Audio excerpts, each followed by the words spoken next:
Raw milk versus pasteurized milk. They're not the same, they don't act the same, and most certainly they don't affect our physiology in the same way. One of the two, raw milk, has been around for over 10,000 years and has helped to build great civilizations from the ground up, while the other, pasteurized milk, has only been around for just over the last century, and in that short period of time, it has actively helped, led to, and contributed to the degeneration of mankind and the rapid decline we are seeing in the health of modern humans. In this video, I'm going to be breaking down all of the exact science that actually goes into why raw milk is far more superior to pasteurized milk, and you're finally going to realize why, if you are drinking pasteurized dairy, you're actively ruining your physical development, from your bone health, your skeletal health, your skin health, and even your height and overall attractiveness as a man or woman. To give you guys a bit of a teaser example, here on the left we have a photo of a primitive Seminole girl who grew up on a diet that included raw milk, and then here on the right we have a photo of a modernized Seminole girl. So both come from the same genetic group, so they've got the same genes. The only difference was their diet. One grew up on natural foods, while the other pasteurized, processed goy slop. The primitive Seminole girl clearly has wider palate, healthy, straight teeth, while the modernized Seminole girl, who grew up on the modernized, crappy, processed diet, clearly deformed. This is basically what we're doing to ourselves in real time by drinking pasteurized dairy over raw dairy. To give you guys a bit of an overview of exactly what I'll touch on in this video, I'm just going to go through a bit of an overview. Firstly, I'm going to go over why pasteurization actually exists in the first place. What were the circumstances in the world that led to it being invented and then being adopted globally? And to give you guys a bit of a hint, due to corruption. After that, I'm going to touch on the actual benefits of drinking raw milk. So why it is such a great foundational, nutritious raw food, why it's good for your skin health, your gut health, your overall health, and if you are young enough, if you are still, in puberty or still in your developmental years, it will make you taller, more attractive, both if you're a man or if you're a woman. I'm also going to touch on some great case studies that demonstrate how raw milk has been used all throughout history to literally reverse chronic illnesses and disease that our mainstream health authorities would say would be otherwise incurable. I'm then going to touch on the actual downsides of pasteurization, what we miss out on, what we lose in terms of macro and micronutrients when we cook and boil our milk at heinous temperatures. I'm then also going to explain what the actual physical consequences are when it comes to our appearance and our health. Here, another bit of a teaser on the left, primitive South Sea Islander, on the right, modernized South Sea Islander. One drank raw milk, the other drank a diet that had pasteurized milk and other processed foods. So maybe you're starting to see the pattern a little bit. I'm then going to wrap up by actually addressing the big misconceptions and lies surrounding the notion of bacteria, food poisoning, and any of your safety concerns around drinking raw milk. I'll explain what really causes food poisoning and why raw milk, when sourced properly, doesn't contribute to any of this. A little bit about myself, if you've never watched my channel before, my name is Mason. I'm 20 years old. For the last 5 years, I've been eating a diet of exclusively raw animal foods. That means raw meat, raw eggs, and obviously raw dairy. I started this diet when I was 15, and now at 20, I've seen great improvements from increasing my height, basically just maximizing my genetics overall. In terms of like other metrics of health, every doctor would agree that my blood work is perfect. Any other tests I could take would be perfect. I've got clear skin, healthy hair, clear eyes, everything. So simply because of the way I'm living, both my lifestyle and my diet, aligning them both with nature, I'm thriving in literally every single aspect of my health. And I'm not just some genetic anomaly. I'm not just some crazy guy who responds really well to raw chicken and otherwise, dangerous bacteria. Literally, I've got dozens, if not hundreds of clients who have been inside my school community, worked with me one-on-one, who have all seen amazing, great benefits from adopting this natural health philosophy and changing their diet, changing their lifestyle, and then seeing some pretty crazy transformations. But yeah, anyway, let's get right into it. So to start out, what was the circumstance that actually brought about pasteurization, the boiling of our milk in the first place? Initially, it was invented to save the dairy industry from its terrible practices. So in the 1800s, around the time of the Industrial Revolution, basically the dairy farmers moved from being in rural parts of the world or rural locations to moving into urban cities. Cows were kept in brick distillery slums, so cows were put into really dirty, small, man-made pens away from any sunlight and not actually fed their natural diet. Instead, they were fed toxic waste from nearby distilleries called swill. As a result of this really poor diet and the poor living conditions, these cows naturally became very ill. The milk was full of pus, alcohol mash, feces, and contaminants. And what happens when you actually ingest toxins, when you ingest literal poisons? People get sick. So infants started dying in large numbers from the milk-borne illness, and the New York City Board of Health actually reported that the adulterated urban milk killed up to 8,000 infants per year in New York alone. And this was happening like all across the US. So, what do? Enter Louis Pasteur. He decided that instead of actually cleaning up our farming practices and moving the cows back to open, green, healthy pastures, instead we would just boil the milk. So he came up with pasteurization, a way to actually kill bacteria and render milk safe. Obviously, it's not safe. It's more just treating the symptoms, not the actual problem. But, this went with the narrative that the dairy companies and the newspapers at the time were pushing, that was raw milk is unsafe, bacteria is unsafe, and ultimately that is the main reason why people are getting sick. When even though, for 10,000 years we've been drinking raw milk and no such thing had ever happened before. Pasteur also had the support of governments, he had the support of medical boards. All of them jumped on board with this notion that we could point the blame to bacteria, to raw, unkept, dirty milk, as opposed to actually addressing the root cause, which was really poor, toxic farming practices. So the dairy industry loved this because it cut costs. Basically, it meant that they could have really poor conditions for the cows. They could cram them in small spaces. They could deliver the milk all around the world or all over the country, and they wouldn't have any consequences, because when you don't have any active detox agents, which is what bacteria do, you're not going to experience any symptoms. Though there's still toxins in the milk is still low quality, and you're destroying obviously a lot of nutrients. So this allowed these processed dairy companies to basically gain control of the whole market because they had better margins. And then once they did this, they started lobbying in governments, and ultimately they pushed for pasteurization to be the standard and to push out all of the raw competitors, really. By 1940, raw milk was banned from a lot of cities. Big dairy and the government made pasteurization the only solution. Some rural communities still continue consuming raw milk safely, and obviously they had no equivalent rates of disease because the milk was coming from a clean source. Pasteurization got nationwide advertising, government subsidies, and industry lobbying. You got to understand, as I was just saying, raw milk was never the problem. Purely, it was the scapegoat for the mess that factory farming had created. That means all of the toxins, all of the poisons that were in the milk that were causing food poisoning. So what happens when you expose milk to pasteurization is you don't actually remove the toxins, you just remove the detox agents, that being the bacteria that would help remove the toxic waste.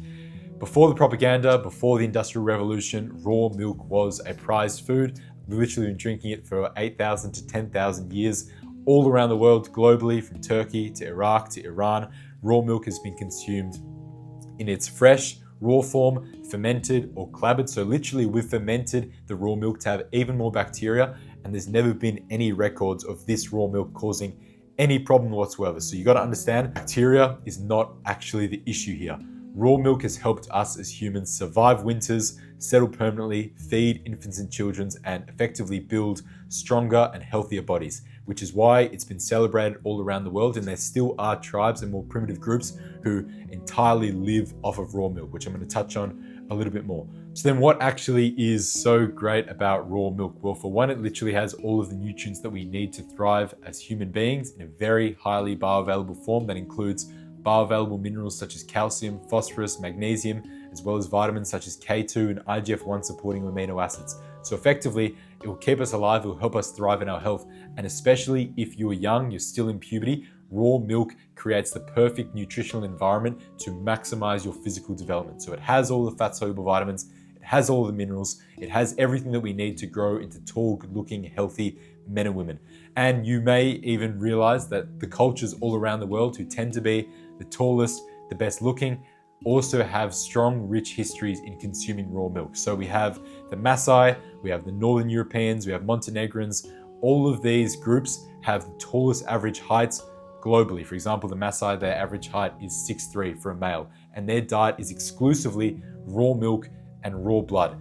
Because of how nutritious and how health, height promoting, physical development promoting raw milk is, All of these groups have seen the benefit, and we still see this today in the numbers globally. And this is the same in my personal experience. I started drinking raw milk at 15 when I was about 5'4", and then drinking liters and liters a day. Now at 20, I'm 6'5" and still growing. So this is me standing next to some girls. Obviously they're not very tall, but I'm quite tall, and then this is me next to my dad. So me 6'5", my dad 6'1". So I was able to, I say outgrow my genetics, but really I maximized my genetics, because ultimately at the end of the day, I did have the potential to grow to the height I'm at currently, and most likely, to grow even further.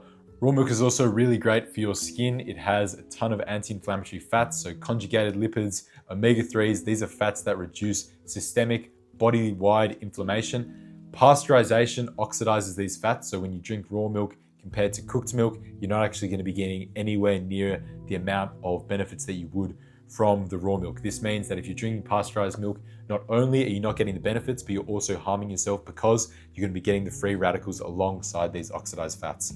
We have studies that support this. 2006 study showed that raw milk fat globule membrane is highly fragile and heat sensitive.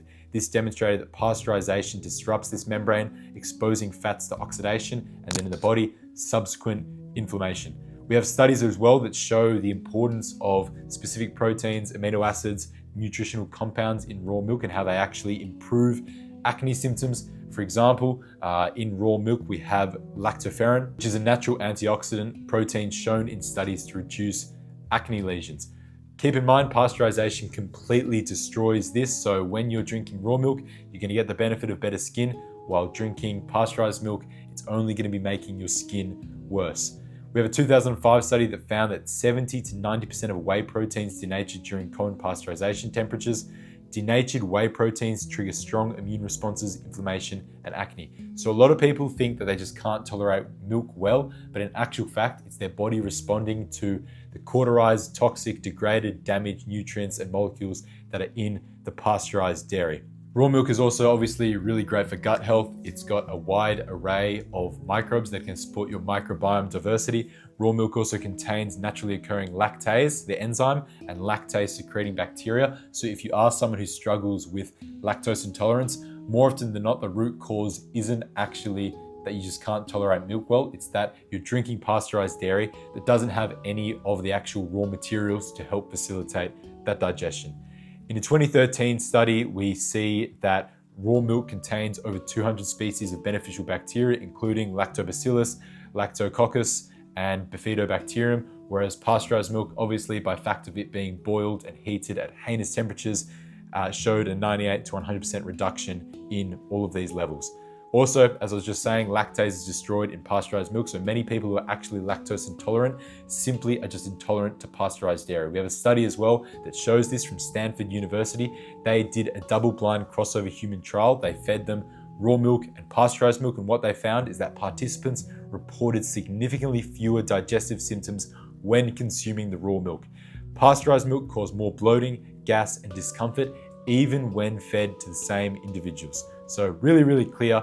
Pasteurized milk is not ideal for digestion in any sense. Also, a really great study was the Gabriella study done in Europe. This was a survey of over 8,000 European children. What it found is that raw milk intake correlated with 40 to 70% lower asthma, 30 to 50% lower allergies, stronger gut immune axis, and importantly, obviously, pasteurization didn't show any of these benefits. So yeah, it's really great for our skin, our health, our physical development, all of these things. It's also great for disease reversal, because remember, the two main root causes of disease in the body are either nutritional deficiencies or toxicity in the body. And by drinking raw milk, by getting adequate nutrients, by also getting the active bioremediative microbes, that being the bacteria that come along with the milk, we're able to detox and heal the body. So we have Dr. Charles Porter, who was a physician in the early 1900s. He treated a multitude of health conditions, from type 2 diabetes to autoimmune conditions to obesity, kidney disease, all of these things that the mainstream medical system would say are effectively incurable, that want to put you on some medication, that want to sell you some drug. What he found is that he was able to reverse them completely by putting his patients on a diet of exclusively raw milk. So he had chronic asthmatics that he was able to reverse the symptoms in 7 to 14 days. And he attributed all of these to the great nutrients in the raw milk. I would say on top of that, the probiotics in the milk as well added massive benefit in that they helped to remove a lot of toxic waste. He also found that gastrointestinal disorders were relieved and helped greatly by this milk diet, and that skin conditions such as acne, eczema, psoriasis were reduced dramatically when drinking raw milk. So a lot of people today, when you've got acne, they'll say, oh, have you cut out dairy?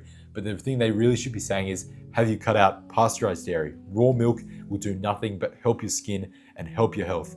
A quote to describe how great raw milk is from Dr. Charles Porter himself. He describes it as a perfect food, a perfect medicine, and a perfect rest for the body. Because when you're drinking raw milk, obviously, you're not going to be burdening your body with the heavy digestion of all of these processed foods. So then what do we actually miss out on when we boil our milk for pasteurization purposes? Well, a ton of heat-sensitive vitamins are naturally occurring in raw milk. So not only are we destroying all the enzymes, not only are we destroying and killing all the beneficial bacteria, but we're also damaging the actual micronutrients inside the milk. So vitamin A, vitamin C, E, iron, zinc, B complex vitamins, calcium, all the enzymes, immunoglobulins, whey protein, all of their bioavailability is greatly reduced in pasteurized milk compared to drinking raw milk, where they're all 100% active, 100% bioavailable. We see this in a study as well. A 1938 study found that 35 to 40% of vitamin A is lost in the pasteurization process, 25 to 77% loss in vitamin C, 20 to 50% loss in vitamin V. And this shows basically that when we expose milk to the great temperatures of pasteurization, we really do miss out a lot. This is why the pasteurized dairy companies need to add in synthetic fortifications. They need to add synthetic vitamin D, they need to add in other nutrients, so at the very least it does have something, because otherwise it would be a completely dead liquid. Dead proteins, reduced mineral usability, inflammation promoting, and decreased bioavailability across the board. A great study from 1989 shows that even though in pasteurized milk and raw milk, calcium content stays exactly the same, because of how protein mineral binding sites are damaged in the pasteurization process, these naturally occurring minerals are going to be far less absorbable and utilizable for our body. What this actually looks like in terms of the physical manifestation, the physical results, is that as a result, as I was showing you guys at the start, we're going to be more physically deformed because we are nutritionally deficient, we are bacterially deficient, we are less healthy. So we're going to have flatter zygomatic arches, narrower palates, effectively smaller skulls. As we can look here, we're meant to have big, strong, robust skeletons and bones. And when we're on a deficient processed diet, such as what happens when we drink pasteurized milk, all of that goes away and we become malformed human beings. This is supported by Dr. Weston A. Price, who was an American dentist. In the 1930s, he traveled all around the world, visiting primitive tribes who ate their natural diets, and he observed their level of health. What he found is that these primitive tribes who drank and ate their diet that included raw milk had healthy, well-developed, naturally beautiful faces. So they had wide dental arches, prominent cheekbones, healthy straight teeth, no underbite, no overbite, and literally no signs of disease, whether it be dental disease or any other form of disease. They were tall, muscular, lean, as we can see here, and they literally had none of the issues that we see today in modern humans.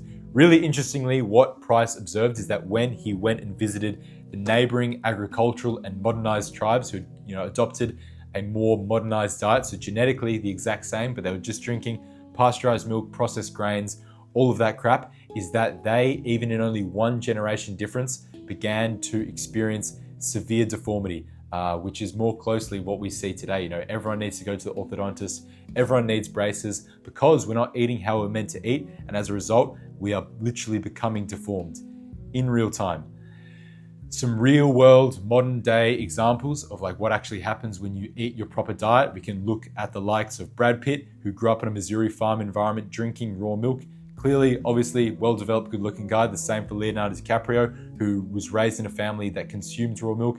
And then Dolph Lundgren, who grew up in the Swedish countryside where he drank a lot of raw milk, ate a lot of raw dairy, and ended up growing to 6'5" and was a giga chad. And we don't see that today because people are more and more straying away from the diet that they're meant to be eating and the diet that they're meant to be feeding their kids. For even more proof, there are many groups around the world that consume nearly exclusively raw milk, and all of these groups have excellent health despite such a restricted diet. For example, Alpine Swiss, Maasai, Mongols, the Dinka of South Sudan, all of these groups are or were exceptionally healthy with exceptionally tall average heights, with the Maasai being 6 foot to 6'3", the Mongols 5'10" to 6 foot, and the Dinka 6'2" to 6'4", so clearly above the westernized, modernized average. Raw milk is truly a superfood. It's got all the fat-soluble vitamins we need. It's got conjugated lipids. It's got omega-3s. It's mineral rich, and it allows for the correct development and health of our biology. On the other hand, obviously has only led to deformity and has only introduced a need for medication, dentists, orthodontists, all of these man-made fixes to man-made problems, because all of these groups that were drinking raw milk and have grown up drinking and eating their natural diet have no signs of tooth decay, no crooked teeth, no issues when it comes to their facial structure whatsoever, which really disproves the whole notion that your looks, your physical attractiveness, and how your face and teeth develop is purely down to genetics. But yeah, now obviously you understand that raw milk is superior in every way. I just want to quickly, briefly debunk the whole fear when it comes to bacteria. Firstly, you need to understand that when you hear E. coli and Salmonella, these bacteria are not actually dangerous in and of themselves. Almost all of you actively have E. coli and Salmonella in and around your body right now, but you're not actually experiencing any symptoms due to the fact that there are no toxins or toxic dead cells for the bacteria to break down. So what I'm saying is there's literally no such thing as good bacteria, which are called probiotics, or bad bacteria, which is what the mainstream view calls pathogens. What truly matters is the environment that these bacteria are in. So bad bacteria in a clean environment, for example, Salmonella, E. coli, will be harmless, the same way that the Salmonella in your gut are right now, versus a so-called good bacteria in a dirty environment, which will still cause illness. Because the truth is, bacteria, good or bad, which is no such thing, all bacteria are good, don't actually cause disease and illness. They only help remove the real culprit, which is toxic waste, which is what we saw in the 1800s when all of the dairy farmers brought their cows into urban cities. And because of all the pollutants, all the toxins they were exposed to, disease and illness saw a massive spike because of this low quality food. And then obviously, we can just look to all of these groups again. The Maasai, no signs of illness, and they drink raw milk their whole lives. The reason being is that they have a healthy terrain. So they're not actually exposed to any of the vaccines, medications, antibiotics that modern people are and that modern cows are. So they have nothing to detox. They're not going to experience any symptoms of the bacteria actively cleaning out the waste they have stored in their body.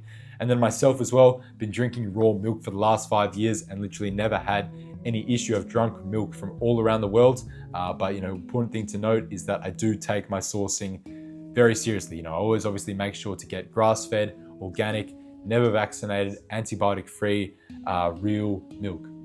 So the real truth is that raw milk will only make you sick in the instance that it comes from a sick cow. So industrial cows that are raised on concrete, fed GMO grains or waste products, chronically inflamed, over-milked, pumped full of antibiotics, and medicated constantly. What happens is that in the milk itself, you'll get vaccine adjuvants, pesticide residues, heavy metals from the feeds, PFASs, and chemical runoff. So literally in every instance where raw milk has caused disease or illness, it has never been due to the bacteria, it's been due to the toxins and the poisons that the milk has been contaminated with, often post-pasteurization. So literally just in poor transportation, poor processing, some metals can get in, some chemical cleaners and lubricants can get into the milk, and that's what causes sickness in the people, because pasteurized milk still has food poisoning outbreaks. Obviously, how it should be is that milk should be farmed in a clean environment and you're not going to have any risk of any of these issues whatsoever. So what I recommend is when you're looking to find and buy raw milk is that you look for grass-fed, organic, never obviously vaccinated or medicated or fed antibiotics is ideal. Where you can look to find some raw milk is going to sites such as getrawmilk.com or going to realmilk.com. They have online directories that literally show all of the raw milk suppliers or retailers all around the world. Some important things to note, obviously, is raw milk is illegal in many, many places. That doesn't mean it's impossible to access. Oftentimes you need to go through some loopholes. You need to go through like the black market, so to speak. You need to go to the farmers markets, speak to the local farmers. Sometimes you need to pay them cash. Sometimes you need to pay them under the table. Sometimes you need to be really, really persistent and tell them that you really want raw milk, maybe even that you're buying it for your pets. And this is how you can absolutely get it regardless of where you are at in the world. But that's everything I wanted to cover. If you do want more support, more help, more guides, and more information on how you can actually maximize and optimize your health and see all the great benefits that I've seen from starting this raw, natural way of living, as well as all of my clients and all of my community members have seen, I'd recommend you check the first link in the description of this video. That's going to be linked to my school community. In there, you can join, sign up. We have group calls. You can ask me any questions. You can access me personally in one-on-one messages, and I can help you get started on your natural health transformation. But yeah, thanks for watching, guys. See you in the next one.